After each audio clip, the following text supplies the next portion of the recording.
এমন একটি জায়গা যেখানে দূরে শিলিগুড়ি শহর এবং জলপাইগুড়ির বিস্তীর্ণ অঞ্চল, সাথে তিস্তা নদীর শাখা উপশাখা বয়ে চলেছে। হ্যাঁ, আমি পানবুদারার কথাই বলছি। শিলিগুড়ি থেকে মাত্র 60 কিলোমিটার দূরে অবস্থিত এই পানবুদারা রাশি রাশি পর্বতসারি এবং কাঞ্চনজঙ্ঘার অপরূপ শোভা দেখতে দেখতেই আপনার দিন কেটে যাবে। কি অপরূপ এই শোভা ভাবুন তো। পানবুদারার টেবিল টপে অবস্থিত মঞ্জুশ্রী রিট্রিট, সাজানো গোছানো একটি রিসর্ট, তার সাথে প্রকৃতি যেন ঢেলে সাজিয়েছে এই পানবুদারাকে।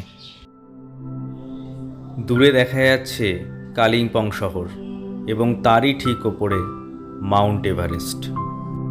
বিশ্বাস ট্রাভেলস থেকে আপনি ছোট বড় গাড়ি পেয়ে যাবেন পানবুদারা আসার জন্য। এবং ভিডিওটি ভালো লাগলে আমার চ্যানেলটিকে সাবস্ক্রাইব করুন। Thank you.